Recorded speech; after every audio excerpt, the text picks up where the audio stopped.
For today's video, samahan niyo ako maglinis ng aming kwarto, guys. As a mom nga na merong 2 years old na anak, dapat kailangan malinis lagi yung aming kama. Bali, kakapalit ko nga lang pala niyan, kaya eto, binacuum ko na lang din yan, mi. Nararamdaman ko din kasing medyo magaspang na sisi. Alam nyo ba guys, kahit sobrang liit lang nitong kwarto namin, is talagang pinapanatili kong malinis yan, sis. O siya, baka nainis ka na rin sa boses ko. Samahan mo na lang muna ako maglinis, mi.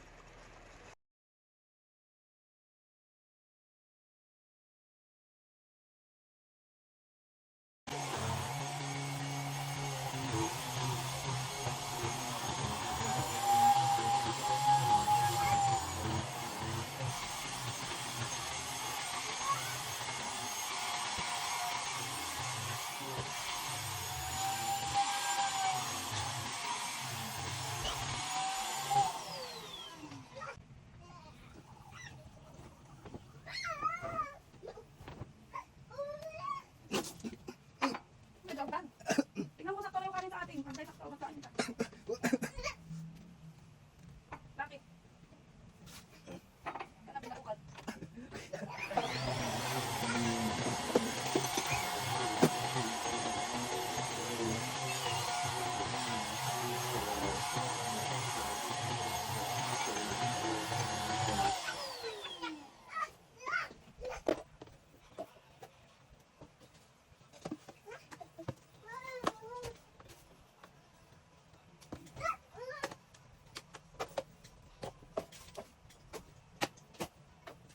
Grabe.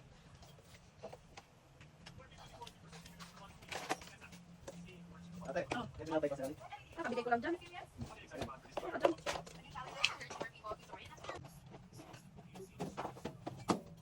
Sinipag na ako dito, Mima ko. Kaya ayan, Mima, pati yung pinaka namin ilalim. Ayan, inalis-walisan ko na din. Ganyan ako palagi pag wala talaga akong magawa, guys.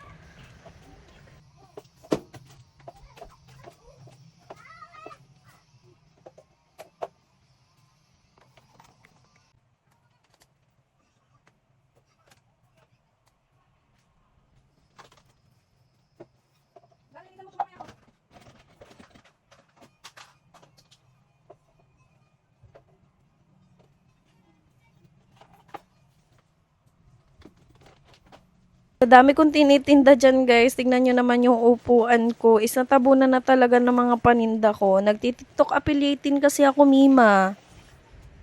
Ayan, inalis ko nga lang yan lahat at inayos ko na rin, Mi. Kasi masakit na yung ulo ko, sama-sama na rin kasi. Sumulpot pa nga yung anak ko dito. Talagang medyo makulit yan, sisi.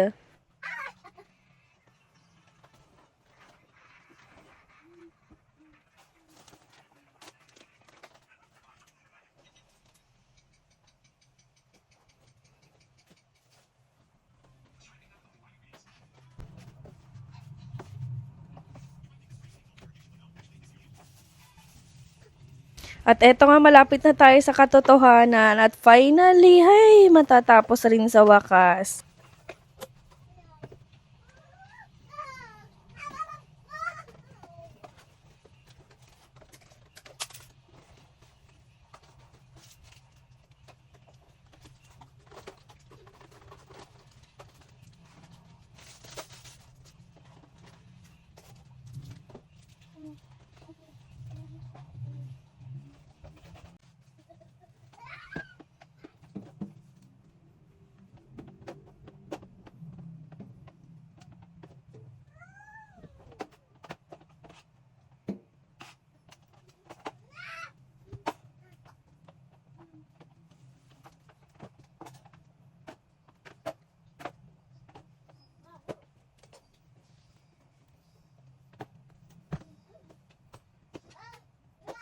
At eto na nga yung pinakang last, magmamap na rin ako dyan. After nyan is malapit na tayo matapos. Pagod na rin kasi ako na nyan, Mi, tapos nagugutom na rin talaga ako. O, nakita nyo naman yung mga hindi pa talaga naalis na mapis kinamay ko. Ganun ako kalinis sa bahay.